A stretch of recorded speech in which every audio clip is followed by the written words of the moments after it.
झावला gangrape Qutub Bihar की दामिनी के इंसाफ के लिए आज पवित्र नवरात्र के दिनों में माता के चरणों में अरदास के साथ प्रदर्शन की। माता रानी, अब आप ही इस धरती पर बलात्कारी राक्षसों से बेटियों की रक्षा कीजिए और पीड़िता किरण नेगी को जल्द ही न्याय दिलाओ। दुर्गा सप्तशती का पाठ आज गूंजेगा जंतर मंतर पर।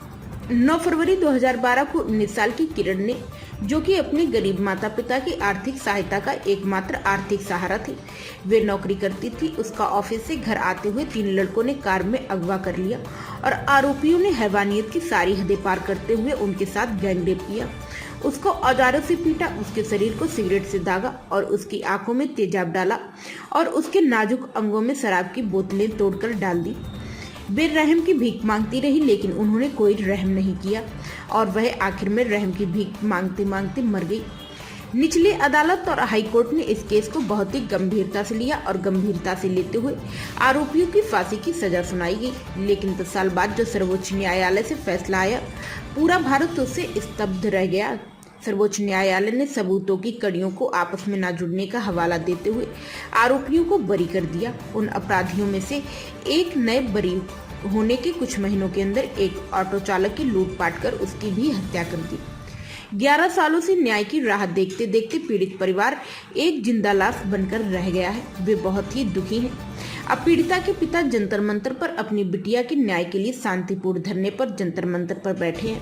उनका कहना है कि वे सरकार और न्याय प्रणाली पर पूरा विश्वास रखते हैं। उन्हें उम्मीद है कि उनकी बिटिया को न्याय जरूर मिलेगा। लेकिन विगत 11 सालों में न्याय की भीख मांगते मांगते, अदालतों के चक्कर काटते काटते वह पिता जो एक गरीब सिक्योरिटी गार्ड का काम करता था, उसका सब कुछ लूट गया और आज यह परिवार बहुत ज्यादा आर्थिक अभाव की जिंदगी जी रहा है। इनके पास, इनके घर में इनके गुजर बसर करना बहुत मुश्किल है। बहुत ही अभाव में पीड़ित परिवार की जिंदगी मुश्किल से चल रही है। आप पत्रकारों की समाज को अपराध मुक्त कराने में बहुत बड़ी भूमिका रही है। आइए बेटियों की रक्षा और सम्मान के लिए आज जंतर मंतर पर अपनी भागीदारी कीजिए। आज दिल्ली के जंतर मंतर पर आप लोगों का न्याय यात्रा, क्या कुछ कहना चाहेंगे? देखिए, ये जो धरना है, सबसे पहले ये मैं आपको बता दूं कि ये पूरी सरकार को समर्पित है, क्योंकि सरकार के प्रति हम सब आशावाद हैं। न्याय प्रणाली पे अभी भी लोगों का विश्वास है। तो सम्मानित सरकार, सम्मानित न्यायपालिका, इन दोनों से प्रार्थना के लिए ये एक धरना है। धरना भी क्या है, मजबूर माँ बाप में जो बैठे हैं कि इनकी बेटी को न्याय दिया जाए। और जैसे रिव्यू पिटीशन पे सुनवाई शुरू हो जाएगी तो इनको भी तसल्ली हो जाएगी। बाकी हम लोगों को भी न्याय प्रणाली पे और अपनी सरकार पे पूरा विश्वास है कि बिल्कुल न्याय होगा और हमारी बेटियां है अनामिका, 15 हुआ नाम कुतुब बिहार की दामिनी, उसको न्याय मिलेगा। और बड़े दूर दूर से हम लोग आए हैं यहाँ पे, और जो बेटियों का मामला है बड़ा संवेदनशील मामला है और लगातार आए दिन लड़के के साथ जो हम लेडीज आए हैं, हमारी यही मांग है, क्योंकि हम सब पिछले आंदोलन के साथ भी जुड़ी हुई थी। हमने ये देखा है कि इतने सालों में कुछ बदलाव नहीं हुआ, कानून बहुत बदले, लेकिन ये एक हाथ जोड़ के मेरा निवेदन है कि जो कानून है उसको सख्त और करने की मैं मेरा मानना ये है कि सख्त नहीं, जो है वो ईमानदारी पूर्वक अगर ड्यूटी करे, वो उससे काफ़ी लड़कियों को सपोर्ट मिल सकता है। आप क्या कहना चाहेंगे? बिल्कुल सही बात है, लेकिन अभी क्या है कि अभी आप देखो कि हमें अपनी बात कहने के लिए अब ये जंतर मंतर पर आना पड़ा। आप इसको धरना ना मानिए, क्योंकि इसमें जितना भी ये ब्रूचल काम हुआ है, ये इतना दर्दनाक है कि अब इसमें आप सोच भी नहीं सकते। और वो भी ये दिल्ली में हुआ है, ठीक है ना, कैपिटल ऑफ इंडिया में हुआ है। और वो उस बच्चे के साथ जो चीज़ें हुई हैं, ये अगर गवर्नमेंट को चाहिए कि आगे बढ़ के उसको सपोर्ट करे, जिसके लिए हम अपनी आवाज़ पहुँचाने आए। हाँ, और यहाँ पे सिस्टम को भी समझना चाहिए। सुप्रीम कोर्ट को एक अपना फैसला इसको तुरंत संज्ञान में लेते हुए तुरंत फैसला लेना चाहिए, क्योंकि इस चीज़ को आज 12-13 साल से ऊपर हो चुका है और अभी तक हम इस चीज़ के लिए भटक रहे हैं। तो अभी हमारे जैसे अगर पढ़े लिखे सोसाइटी में इस तरह का काम हो रहा है, इस तरह की बात हो रही है, तो ये हमें सोचनी सब्जेक्ट है। ये हम सभी के लिए है। इवन आपको देखा जाए तो सुप्रीम कोर्ट के लिए गवर्नमेंट के ऊपर हर एक के ऊपर एक प्रश्न लगाता है कि हम इतनी बड़ी बड़ी बातें कर रहे हैं, बट एक बच्चे का 11-12 साल पहले एक ब्रूचल ये एक केस हुआ, जिसके लिए हम बात करते हुए भी हमें शर्म आती है कि इस साल 2023 में इसका कुछ ना कुछ निर्णय भी हो जाएगा।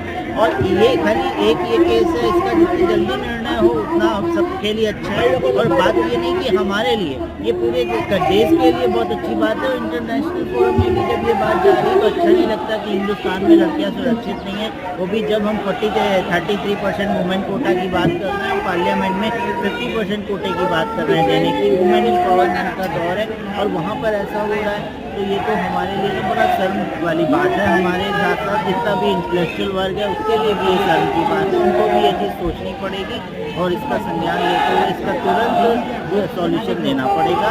सजा होनी चाहिए, जो भी कन्विक्टेड लोग हैं ऐसे लोगों को तो फांसी होनी चाहिए। आप क्या कहते हैं? ऐसे लोगों को सरेआम फांसी होनी चाहिए और ये बचेंगे नहीं दरिंदे। ये साक्ष्य के अभाव में सुप्रीम कोर्ट, माननीय सुप्रीम कोर्ट ने इनको बरी कर दिया है और पुलिस का काम है, पुलिस अपना साक्ष्य जुटावे। और किरण के माता पिता जो असहाय पड़े हुए हैं और आज 15 दिन पहले से यहाँ पर धरना प्रदर्शन कर रहे हैं। हम किसी सरकार के खिलाफ धरना प्रदर्शन नहीं कर रहे हैं, हम न्याय रिक्वेस्ट कर रहे हैं कि एक गरीब परिवार को, असहाय परिवार को जो बेटी न्याय मिले जाए। यही बेटी घर में काम करती थी, इनका रोजमर्रा का जिंदगी चलता था।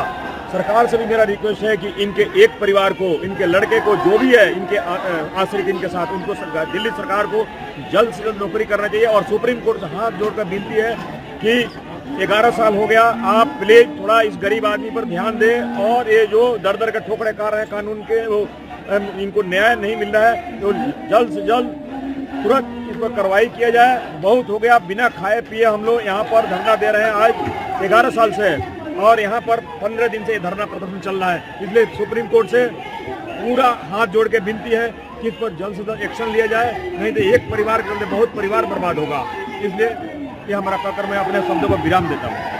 आप कहाँ से आई हैं?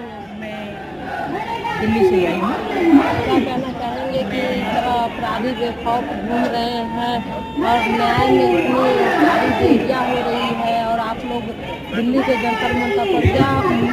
हम इसलिए दिल्ली के जंतर मंतर क्योंकि इस केस के साथ में 2011 मतलब 11 साल लगातार मुझे इस मुहिम में हो गए और लोअर कोर्ट ने फांसी दे दी थी, हाई कोर्ट ने फांसी दे दी थी, सुप्रीम कोर्ट ने उन तीनों दोषियों को बाइज्जत बरी कर दिया। बाइज्जत बरी करने के बाद क्या लगता है कि कानून की पैसों की कठपुतली बन गई? ये तो मुझे नहीं पर कानून जब देखिए, जब वो हाई कोर्ट, सुप्रीम कोर्ट ये सब उसे फांसी की सजा दे दी है, वही तो बोल रहे हैं कि सुप्रीम कोर्ट कह रहा है कि कोर्ट कह रहा है कि वो बाइज्जत बरी, बिल्कुल बाइज्जत बरी करे और बाइज्जत बरी करने के बाद न्याय से भरोसा उठने वाली बातें हैं। बिल्कुल फिर भी न्याय जब भरोसा उठाया तभी हम बैठे, दोबारा से पिटीशन डाली है। देखो फिर भी हमें न्याय पे और सरकारें पे भरोसा है कि जरूर इस बेटी को, इस गरीब माँ बाप को न्याय मिलेगा। अगर इसी तरह बेखौफ अपराधी घूमते रहे तो कल के डेट में किसी की भी बेटी के साथ ये हादसा हो सकता है। बिल्कुल हादसे हो रहे हैं और उन्होंने जैसे ही दोषियों को छोड़ा है, उनमें से एक दोषी ने ऑटो चालक को मार दिया, एक ऑटो चालक को मारा, एक घर बर्बाद हुआ। इस तरह के दोषी समाज में यही काम करेंगे, इसी तरह रहेंगे यदि ऐसे दोषियों को छोड़ा जाएगा। हमारे साथ जुड़ चुके हैं किरण नेगी की मम्मी। बताइए, आपकी जो लड़की के साथ हादसा हुआ, कोर्ट ने क्या फैसला किया था? सुप्रीम कोर्ट ने बाइज्जत बरी कर दिया। सुप्रीम कोर्ट यानी न्याय से आप लोगों की भरोसा उठ रही है क्या? सही में न्यायपालिका पैसों की कठपुतली बन गई है? यही लगता है, यही लग रहा है। अगर यही उनके बेटियों के साथ होता तो कैसा लगता है? वो तो उनको गोली खड़े मार देते हैं, वो तो बड़े लोग हैं, हम तो गरीब आदमी हैं, हमारी मतलब गरीब की बेटियां नहीं होती, अमीर की बेटियां होती हैं। वही तो है, हमें आदमी से मिलता था। आप लोग फिर से 11 साल हो गए, आप लोग ऐसे ही न्याय के लिए दर दर भटक रहे हैं, अभी भी कुछ नहीं लग रहा। अभी कुछ नहीं लग रहा। सुप्रीम कोर्ट ने उन्हें बाइज्जत बरी की, हाई कोर्ट से लोअर कोर्ट से फांसी की सजा हुई थी। हाई कोर्ट ने उसे फांसी की सजा दी और सुप्रीम कोर्ट ने उन्हें बाइज्जत बरी की। अब ये जानने वाली बात है कि भाई क्या मतलब न्याय से इस तरह से लोगों का भरोसा उठ जाएगा तो लोग जाएगा। अब सुप्रीम कोर्ट सबसे बड़ा न्यायालय कहलाता है, तो हम वहीं से तो हमें मतलब निराश हो जाएंगे, तो हम आगे कहाँ जाएंगे, अब हम क्या और भी कहाँ जाएंगे न्याय मांगने के लिए। एक हमें अभी तब आपकी बेटी का अपराधी अभी भी बेखौफ ही घूम रहा है।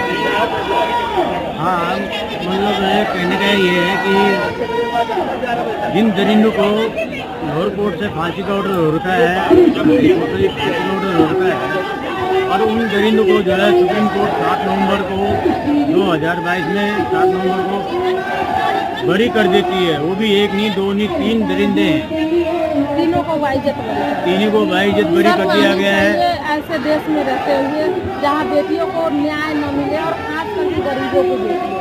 और सुप्रीम कोर्ट ने उस दिन हमें जो है कोर्ट केबिन में भी आने से मना कर दिया है कि ताकि कोई विद्रोह न हो। जो डिसीजन उसने, क्या लग रहा है आपको कि न्यायपालिका बिक चुकी है?